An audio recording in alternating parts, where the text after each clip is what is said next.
ton serviteur. Et il va nous apporter ta parole, Seigneur. Cette parole qui nourrit, Seigneur, notre foi. Ainsi, la foi vient de ce que l'on entend. Et ce qu'on entend vient de la parole de Christ. Alors nous voulons entendre cette parole. Que cette parole ne s'éloigne pas de nos existences. Que cette parole devienne notre vie. Que nous ne l'entendions pas seulement pour notre intelligence, pour notre culture, pour notre connaissance. Mais qu'elle soit vraiment cette parole qui se révèle à nous. Qu'elle soit vraiment cette parole que nous partageons. Merci Seigneur parce que tu es le roi de gloire. Alors ton serviteur, nous le confions entre tes saintes mains, Seigneur. Parle-lui. Parle-lui afin que Seigneur, que nous puissions nous nourrir. Marche avec lui Seigneur, afin que tes brebis Seigneur puissent rester dans ta sainte présence. Nous te bénissons, nous t'élevons, nous te magnifions. Que l'honneur et la gloire te soient rendus, Jésus-Christ. Alors Seigneur, nous voulons entendre ta parole de la bouche de ton serviteur. Sois loué, sois célébré, sois magnifié. Nous venons encore dire gloire et louange à toi Seigneur Jésus-Christ. Amen. Je vais inviter les pasteurs Jacques à venir nous apporter la parole de Dieu. Nous allons acclamer l'Éternel pour son serviteur.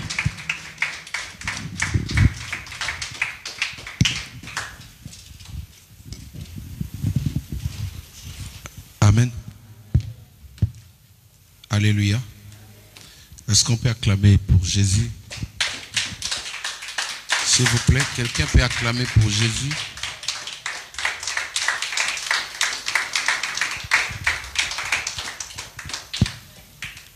Que Dieu vous bénisse, reprenez place.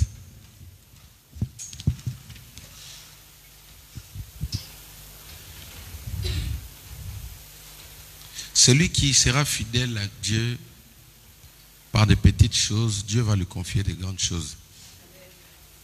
Alléluia. Si vous voulez obtenir de grandes choses vis-à-vis de Dieu, commencez à lui être fidèle dans de petites choses. Un pasteur qui ne sait pas prendre soin des brebis ou des 2 brebis que Dieu lui donne, Dieu ne peut pas lui confier 150 brebis. Amen. C'est comme un parent qui a un enfant qui néglige cet enfant-là. Dieu ne peut pas vous rajouter d'autres enfants. Quand vous prenez soin du peu que Dieu vous a donné, Dieu voit que vous avez le cœur d'en supporter encore d'autres, donc il va rajouter. Qu'est-ce que je voulais dire par là? La fidélité que vous avez aujourd'hui. Vous voyez le culte de la semaine, je suis en train d'inculquer cette culture à mes enfants. Quand je parle de mes enfants, c'est-à-dire nous tous les enfants de la maison, à l'église. Amen. Pour faire comprendre que beaucoup de gens pensent que Dieu, il est souvent là où il y a de la multitude. Quand la foule est là, les gens sont très bien habillés, les gens se sont bien parfumés, c'est ce jour-là que Dieu vient.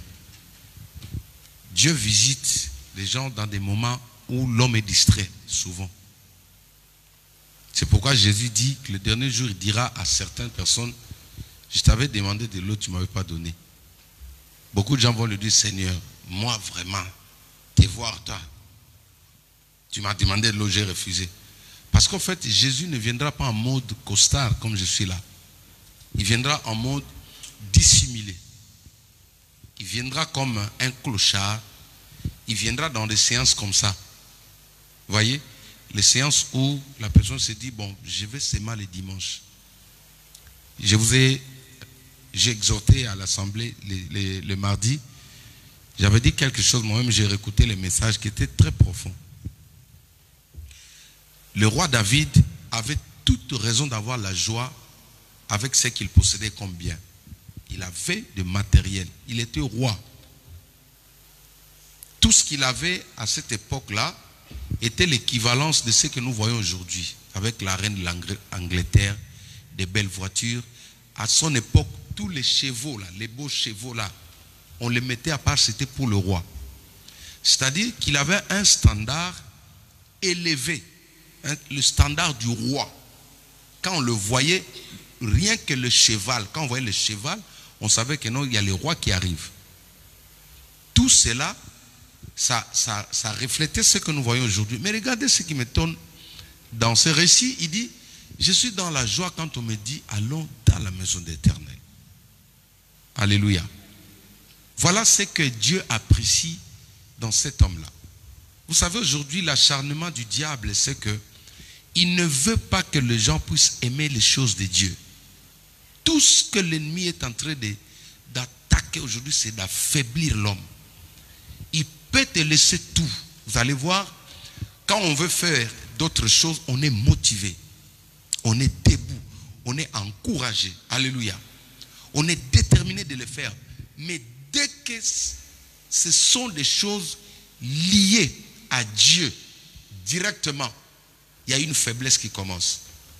Il y a un désintéressement qui arrive. C'est-à-dire, quand c'est Dieu, l'être humain là, elle est désintéressée. C'est comme si il disait à un poisson, sors de l'eau, ta vie n'est pas là-bas. Or, un enfant de Dieu ne peut être dans la joie que dans l'atmosphère qui s'appelle la présence de son Père, qui est le Saint-Esprit. C'est pourquoi l'argent ne pouvait rien représenter pour David. Alléluia. Il avait des moyens, il avait des femmes, il avait tous les biens, mais la joie de son cœur n'était pas dans le bien, n'était pas dans les affaires. Lui, sa joie, David, quand on lui disait allons à l'église, la fête commençait pour lui. Alléluia. Il était content, vous savez pourquoi? Parce qu'il sait, lui-même a dit, un jour dans tes pavis vaut mieux que 1000 ans ailleurs. Alléluia. Qu'est-ce qu'il veut dire? Un jour seulement dans la présence de Dieu peut vous faire oublier la souffrance que vous avez connue pendant 1000 ans. Je répète, un jour, je vais essayer un peu d'aller dans une autre forme.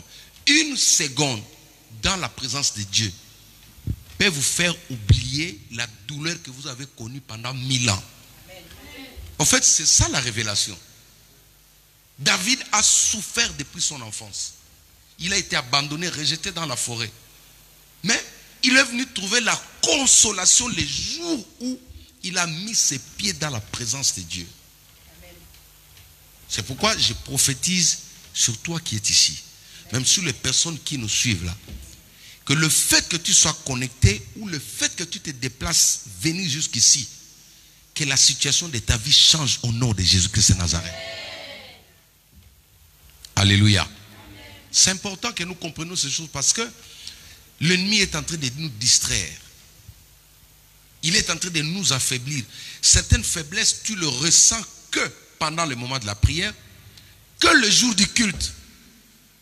Certaines préoccupations, quand tu es à la maison, tu ne fais rien, on ne t'appelle pas pour aller faire cette histoire-là que tu as faite. Quand tu as tout le temps à la maison, personne ne vient te solliciter. Seulement quand c'est l'heure de la prière, l'ennemi envoie un esprit, dit, empêche-le. Empêche-le d'avancer, d'aller dans la présence de Dieu. Parce que s'il entre là-bas, on ne pourra pas mettre la main sur lui. Maintenant, David dit, un jour dans tes pavis vaut mieux que 1000 ailleurs. Vous avez compris la révélation.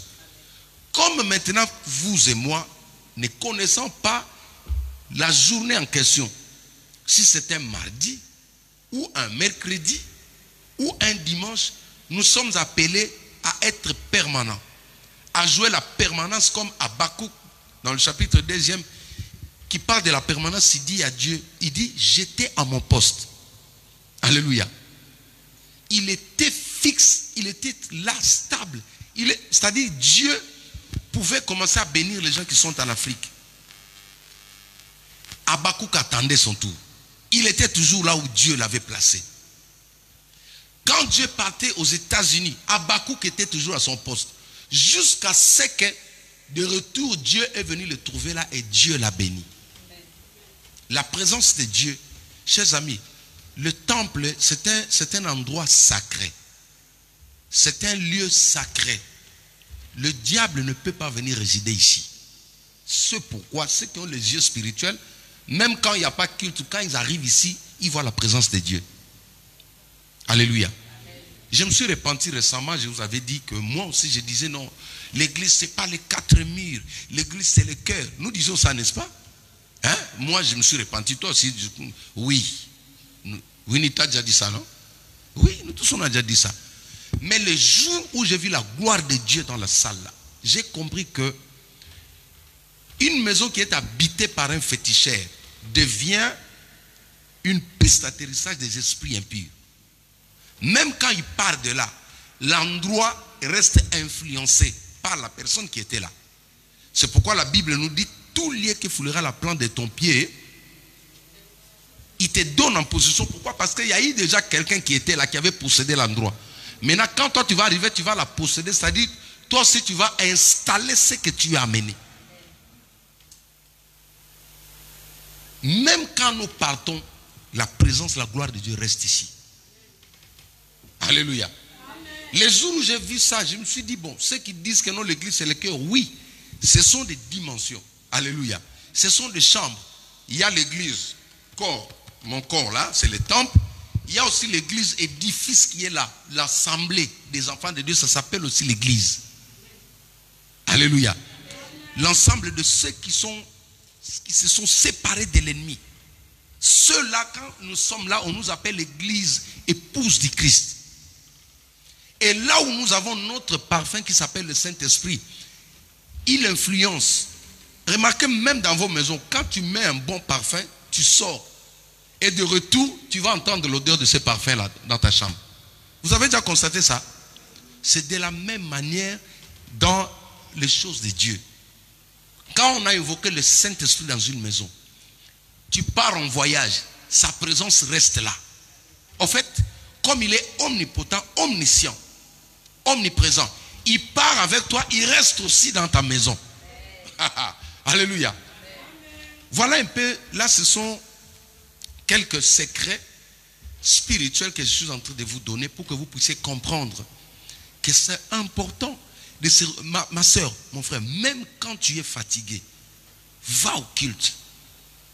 Que Dieu bénisse ma mère, bien qu'elle est déjà décédée. Elle me frappait quand j'étais encore à l'âge de 13-14 ans. Elle me frappait pour aller à l'église catholique. À 5 heures du matin. À l'époque. Elle arrive, elle s'est réveillée parce qu'elle était maman légionnaire. Elle me frappait, me dit, un homme ne peut pas dormir comme ça. Mets tes chaussures, on y va. Allons à l'église. C'était une torture pour moi à cette époque. Je pouvais dire, mais maman, quelle méchanceté, les choses de Dieu, les choses de Dieu. Or, elle était en train de me formater. Je ne pense pas qu'elle savait que cet enfant deviendra pasteur un jour. Alléluia. Elle a créé quelque chose en moi qui est resté à vie. Elle est déjà partie, ma mère. Elle n'était pas pasteur. Mais regardez le travail qu'elle a fait. Regardez le fruit qu'elle a sémé. Allons à l'église. Et on quittait chez nous à Viaza pour aller à l'église catholique qui était à Matétela. À pied, à l'époque, il n'y avait pas de taxi. À 5 heures du matin, il faisait sombre. On partait à 2, on allait, on priait chez les catholiques à cette époque-là. Mais le résultat, c'est ce que nous vivons aujourd'hui. C'est que ma nature a été formatée. C'est-à-dire, dès qu'il fait 5 heures, alléluia, dès qu'il fait 5 heures, déjà mon système là, il me dit, tu dois te lever. Tu dois te réveiller, tu ne peux pas dormir. On ne t'a pas formaté comme ça. C'est ce que je suis en train de faire aujourd'hui avec le peuple de Dieu que nous sommes en train de diriger. Alléluia. Vous poussez, demain ou après-demain, vous allez comprendre l'importance d'affronter cette lourdeur-là. Ce que vous êtes en train de vaincre aujourd'hui, vous êtes en train de lever une gloire devant vous. Alléluia. Le prix que tu payes aujourd'hui. Je vous avais parlé de la saison de la récompense, n'est-ce pas? Hein? Je suis passé un peu comme ça. La saison de la récompense existe. Un jour, le Seigneur va vous récompenser. Je n'ai pas entendu ton amen là. Alléluia. Un jour, Jésus là, il va vous récompenser. il se souviendra même de ton enfant. Toi, tu n'es pas ensemble avec lui, ton enfant se retrouve en Australie. Mais Dieu regarde le zèle que toi, papa, tu avais vis-à-vis de lui là. Tu t'es levé très tôt matin, tu étais là toujours présent dans sa maison. Quand Dieu regarde ton enfant, il ne voit pas l'enfant, mais il te voit dans l'enfant là. Et comme ça sera la saison de la récompense, Dieu va payer même tes enfants.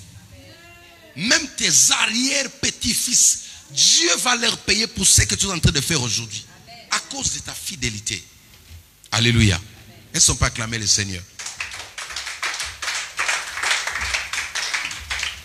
Souvent mes introductions, je laisse parler mon cœur, comme on a chanté. Alléluia. Je laisse que l'Esprit nous parle parce que c'est important. Si nous comprenons ces choses, vous allez comprendre que je vais à l'église, c'est pour mon bien. Alléluia. Je vais rapidement parler de quelque chose d'important. Dans Actes des Apôtres chapitre 3, nous allons voir ensemble avec vous, écrivez. Ça c'était juste mon introduction pour essayer de vous motiver. Ce que vous êtes en train de faire aujourd'hui, vous allez comprendre demain. Alléluia. Vous allez comprendre demain, ça va payer. Quand vous serez là devant des gens en train de prier sans gêne et que des personnes sont en train d'être guéries, certaines personnes vont dire non, il a les fétiches. Non, ce n'est pas fétiche. Ce n'est pas fétiche. Quand il a commencé à servir Dieu, toi tu n'étais pas là. Ce que je fais aujourd'hui, ce n'est pas le fruit d'une semaine là. Alléluia. Vous voyez la facilité de faire là. Même la manière dont je joue au piano là. Je n'ai pas appris ça il y a 1 mois. C'est le fruit du travail. Ça vaut plus de 20 ans. Alléluia. Plus de 20 ans de travail. Ceux qui me connaissent, ils savent. Plus de 20 ans. Aujourd'hui, c'est devenu normal. Même sans répétition, tu viens comme ça, je joue. Ça coule dans le doigt. C'est comme ça aussi avec Dieu. Le moment viendra où le Seigneur va vous utiliser. Même tu n'étais pas en jeûne, tu n'étais pas en retraite. Tu soulèves seulement la main comme ça, les gens sont guéris. À cause du sacrifice que tu as fait. N'oubliez pas ça. Amen. Actes des Apôtres chapitre 3. Nous allons voir une histoire. Je vais exhorter pendant 10 minutes et nous allons prier. Je voudrais ensemble avec vous parler de la personne de Jésus. Quelqu'un peut dire avec moi Jésus-Christ. Plus fort que ça. Plus fort que ça. Elles ne sont pas acclamées pour lui.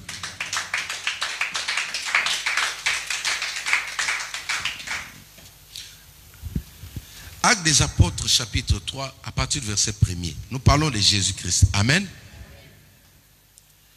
Pierre et Jean montaient ensemble au temple à l'heure de la prière. C'était la 9e heure. Il y avait un homme boiteux de naissance qu'on portait et qu'on plaçait tout le jour à la porte du temple appelée la Belle. La porte du temple appelée la Belle, c'est-à-dire c'était joli. Pour qu'il demandât l'aumône à ceux qui entraient dans le temple. Cet homme voyant Pierre et Jean qui allaient y entrer, leur demanda l'aumône. Pierre, de même que Jean, fixa les yeux sur lui et dit, regarde-nous, regarde-nous. Et il le regardait attentivement, s'attendant à recevoir d'eux quelque chose. Alors Pierre lui dit, je n'ai ni argent, virgule, ni or, virgule, mais ce que j'ai, virgule, je te le donne au nom de Jésus-Christ de Nazareth, lève-toi et marche. Et le prenant par la main droite, il le fit lever. Au même instant, ses pieds et ses chevilles devinrent fermes. D'un saut, il fit debout et il s'est mis à marcher. Acclamons la parole de notre Dieu.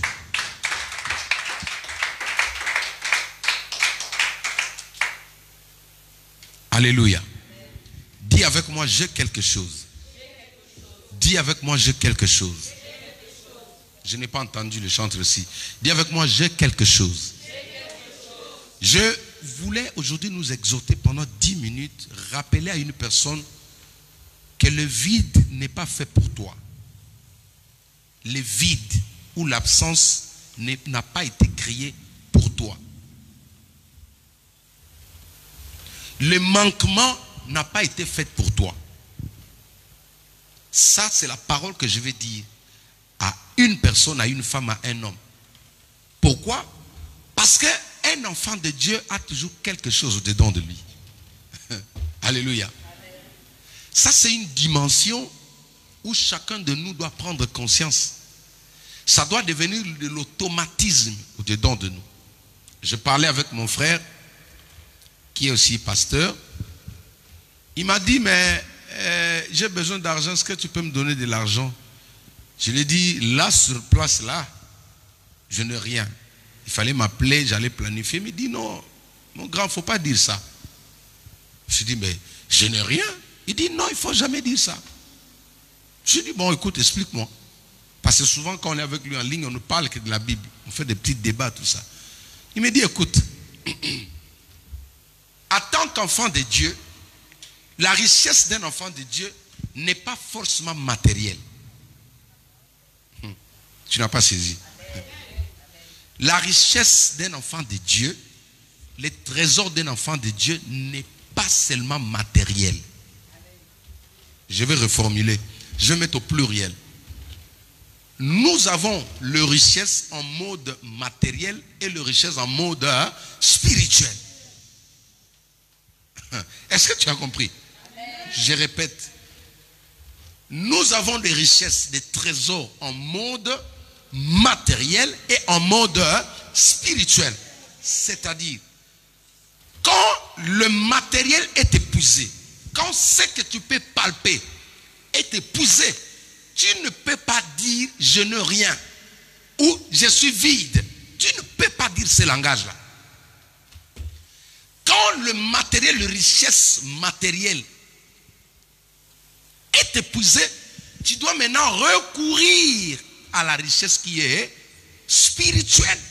Cela veut dire Dieu a tout déversé en nous pour qu'en toi, enfant de Dieu, qui n'est pas un vide. Alléluia. Après, nous sommes partis tomber sur cette histoire. Quand il m'a dit comme ça, directement, je vois Pierre et Jean qui viennent dans mon esprit. La richesse matérielle, c'est-à-dire la monnaie palpable, était épuisée. Ils n'avaient pas ça dans leur poche. Ils arrivent dans un endroit où quelqu'un avait besoin de l'aide. Alléluia. Quelqu'un avait besoin de l'assistance. Il demande, Pierre lui dit, écoutez, il dit, je n'ai ni argent ni or. Là, il est en mode matériel. Alléluia. Il dit, je n'ai ni argent ni or. Or, ça dit, en mode matériel, présentement, je n'ai rien. Mais le fait que je n'ai rien physiquement ne dit pas que je suis vide au-dedans de moi. Le fait que tu manques quelque chose ne veut pas dire que tu es pauvre.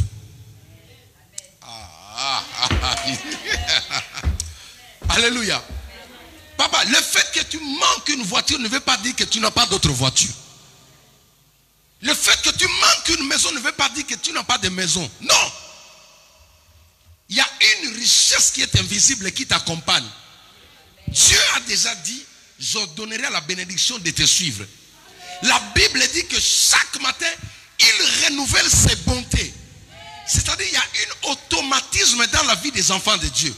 Dès que le matin sonne, dès que l'aurore sonne, la bénédiction quitte d'elle-même les ciels pour venir vous attendre là. Alléluia. Maintenant, le grand problème de l'église, c'est quoi? Nous nous limitons en mode matériel. On se limite dans ce qu'on voit. On se limite là. Je n'ai pas d'argent. Directement, tu te refroidis. Tu ne crois même pas que nous j'ai de l'argent. Mais j'ai voulu vous révéler quelque chose.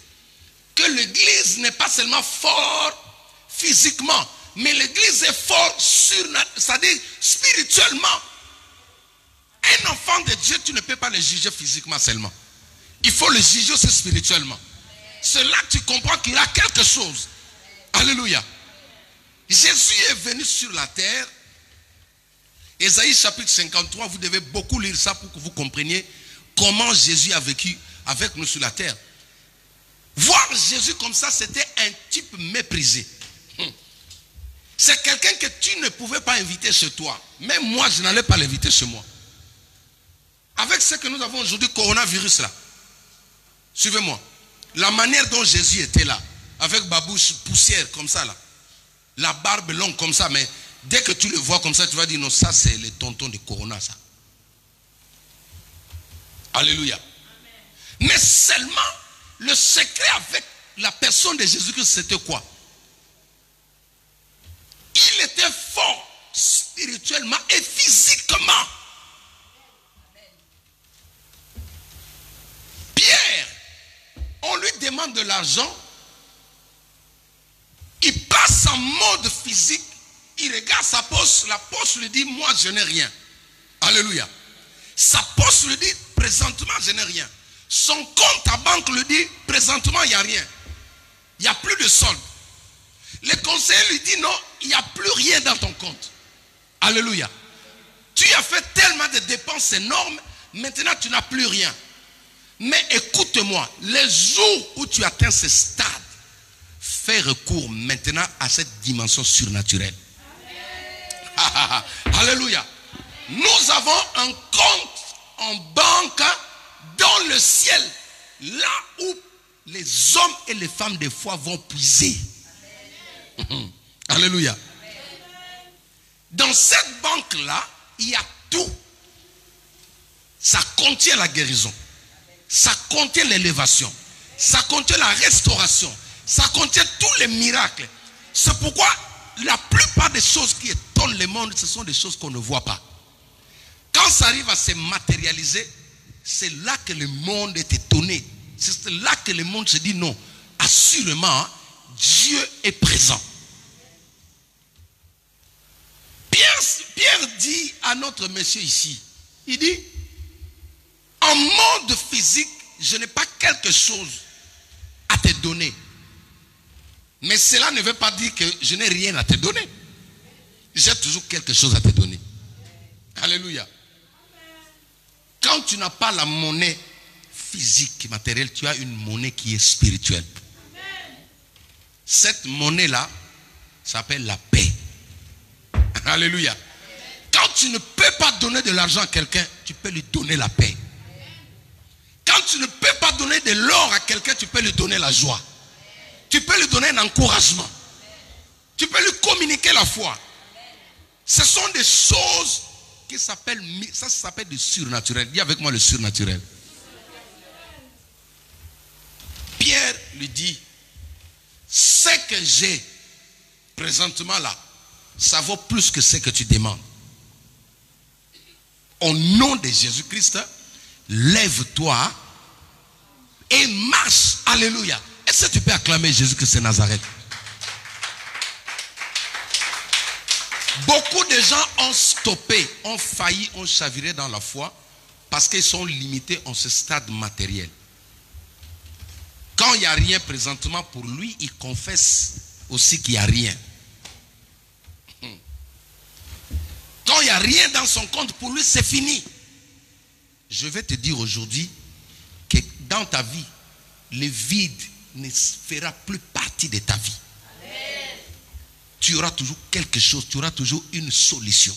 Amen. Devant le problème. Écoute, espère encore. Pierre nous présente le nom de Jésus. Il dit, ce que j'ai au nom de Jésus-Christ, le nom qui est au-dessus de l'or, le nom qui est au-dessus de l'argent.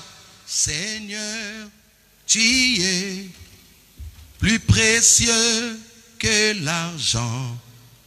Seigneur, tu es plus précieux que l'or. Seigneur, tu es plus beau que les diamants. Et rien ne peut se comparer à toi. Est-ce que tu peux acclamer Jésus?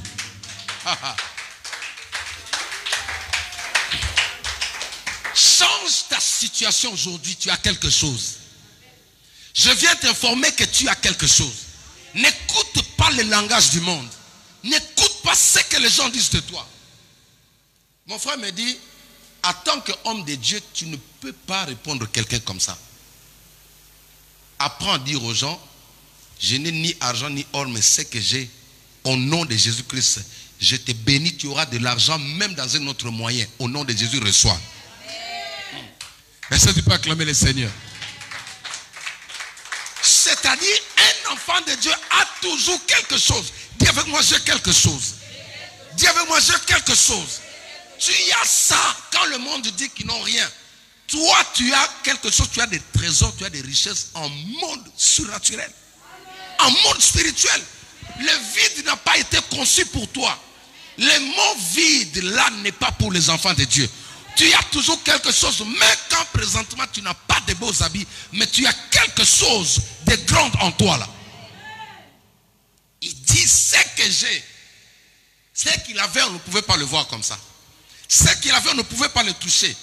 Mais son absence physique n'était pas son absence spirituelle. Il y a des richesses qui sont invisibles. Alléluia. Il y a des richesses qui sont invisibles. Tu sais pourquoi tu es combattu? On ne te combat pas parce que tu possèdes là physiquement, non. On te combat parce que tu possèdes spirituellement. Ton combat, c'est par rapport à ce que tu possèdes spirituellement, dont toi-même tu es ignorant. Osée 4:6 dit quoi? Mon peuple périt faute de connaissance. Apprenez à demander au Saint-Esprit. Dis, Saint-Esprit, montre-moi un peu qui suis-je. Alléluia. Il y a des prières comme ça, mes enfants. Un jour, tu pries, au lieu de chasser les démons, tu dis non. Vous m'avez pris beaucoup de temps.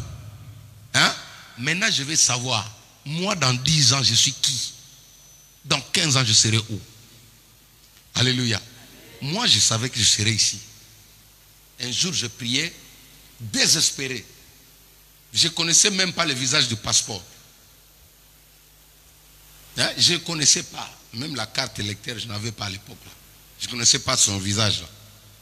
Mais je priais, je dis, Dieu, mais ma vie là, elle est sans... Comme ça, mais je serai quoi? Un jour, le Seigneur, le Saint-Esprit me balance un monsieur là, qui marchait sur la glace en Europe, comme ça, mais bon, seulement la personne avait, il était chauve. Il avait beaucoup de cheveux comme moi. Alléluia. Et quand je suis arrivé ici un jour, l'une de mes filles, à l'époque, j'avais prié pour elle, elle a voyagé avec toute sa famille ici. Elle est partie m'acheter un blouson, c'est-à-dire le même blouson que j'avais vu là, en vision là, à cette époque-là.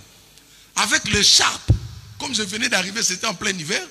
Maintenant, quand j'ai mis les habits là, hein, il y a quelque chose qui s'est réveillé. Je dis, mais j'ai déjà vu cette image où? Ça vous arrive aussi, hein? Je me pose des questions, je dis, mais j'ai déjà vu un homme habillé comme ça. Mais c'était où? Alléluia. Non. Le Saint-Esprit va te montrer celui que tu seras dans 10 ans au nom de Jésus-Christ. D'ailleurs, c'est ça qui va générer la foi que toi, tu ne mourras pas. Tu n'as pas compris. Écoute, si quelqu'un te dit tu vas mourir, toi demande à Dieu, dans 10 ans, je serai où? La réponse est ça, maman. Oh, je vis un accident. Non, il ne faut pas entrer dans la foi négative. Toi, demande à Jésus, Seigneur, dans 10 ans, je serai où? Depuis que j'avais vu ça, j'étais maladif à l'époque. Je faisais une semaine en bonne santé, une semaine, j'étais toujours malade, la malaria. Là. Mais au-dedans de moi, il y a une voix qui me disait, tu ne mourras pas. Parce que j'avais vu le message, je me suis vu là, ici, là. Et cette image-là m'est revenue. Le Seigneur va te montrer ce que tu seras dans 10 ans. Alléluia. Il y a des enfants ici. Un jour, j'ai prié, le Seigneur m'a montré l'enfant à 33 ans. Ici, dans la salle. Là. Le Seigneur me montre l'enfant ici. Parmi les enfants que j'ai ici, je ne vais pas pointer là. Je le vis en 33 ans, à l'âge de 33 ans, en train de prêcher. Cette même vision, on l'a eu pour mon fils Jeden. Pendant qu'ils étaient encore, ils sont nés prématurés à 24 semaines.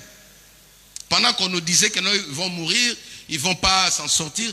Mais Dieu a fait voir à ma femme, il a vu les enfants en train de déranger à la maison. Là, on était encore à l'hôpital. Ils étaient en train de déranger comme ils le font aujourd'hui là au nom de Jésus-Christ. Il faut que ça se calme là.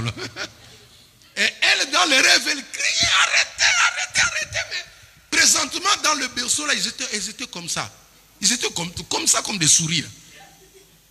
Le Saint-Esprit va te montrer ce que tu seras dans 10 ans. Non, tu n'as pas retenu. Je dis que le Saint-Esprit va te montrer ce que tu seras dans 10 ans. Et ça sera la raison pour te dire que tu ne mourras pas. Même si tu es dans un avion et que l'avion tombe, toi tu sortiras vivant. Même si tu te retrouves dans un bateau et que ce bateau l'a fait naufrage, toi tu sortiras vivant. Même si tu es dans un bus et que ce bus-là va te taper dans un mur, tu sortiras vivant au nom de... Lève-toi, nous allons prier au nom de Jésus. Alléluia. Tu as quelque chose. Ma prière ce matin, c'est quoi? Commence à bénir ta vie. Prends ce qui est dans le surnaturel, ramène-les dans le physique, que cela devienne matériel. Commence à prier maintenant au nom de Jésus-Christ. Commence à proclamer, dis je prends mon argent par la foi. Je prends mes biens, je prends mon argent. Tout ce que tu as besoin aujourd'hui, commence à le récupérer maintenant. Même ceux qui sont à la maison, laisse-moi te dire que tu n'es pas pauvre. Laisse-moi te dire que tu n'es pas malade. Laisse-moi te dire que tu ne manques pas de l'argent. Laisse-moi te dire que tu ne manques rien. Va maintenant prendre. Va prendre dans le surnaturel. Tu as quelque chose de grand. Tu as quelque chose de précieux. Tu as quelque chose de fort. Prends cela. Ramène cela, que cela devienne maintenant. Rimama Santa Rabba Broseka Rababa. Au nom de Jésus-Christ. Au nom de Jésus-Christ. Gardez silence, je vais prier. Père, je viens maintenant prendre toutes les bénédictions qui étaient invisibles. La Bible déclare, la foi est une ferme assurance des choses qu'on espère, une démonstration de ce qu'on ne voit pas. J'ai pris comme Pierre l'a dit, ce que j'ai au nom de Jésus-Christ, je vous le donne maintenant. Ce que j'ai au nom de Jésus-Christ, je vous le donne maintenant. Ce que j'ai, tu gardes tes yeux fermés pendant qu'on prie. Il ne faut pas me regarder comme ça. Ce que j'ai au nom de Jésus, je vous le donne. Je prends tout ce qui était invisible. Toutes les promesses que Dieu t'avait faites, t'avait accordées, qui ne se réalisaient pas, je viens le déclencher maintenant. Je viens le matérialiser maintenant. Tu accèdes maintenant, tu possèdes tout ce que Dieu t'avait promis au nom de Jésus-Christ. Je vous déclare béni. Je vous déclare béni. Je bénis vos maisons. Je bénis vos foyers. Je bénis vos affaires. Je bénis vos études. Je bénis votre croissance. Je bénis votre futur. Je bénis cette église. Je bénis la France. Au nom de Jésus-Christ de Nazareth, notre Seigneur et Sauveur, nous avons ainsi prié. Amen. Que Dieu vous bénisse abondamment. Je vous donne rendez-vous le dimanche. Je vous donne le rendez-vous le dimanche. Soyez là à l'heure. Parce que bientôt nous allons basculer en mode 2 cultes. À partir de ce dimanche, nous allons essayer de voir avec l'équipe avec qui nous travaillons pour voir si on peut essayer de sélectionner pour passer en mode sécurité comme ça se fait dans toutes les églises. Peut-être nous allons avoir 2 cultes d'ici là. Donc soyez là à l'heure pour que nous puissions repartir aussi à l'heure. Amen. Que Dieu vous bénisse. Rentrez avec la faveur de Dieu. Que la gloire de Dieu vous accompagne.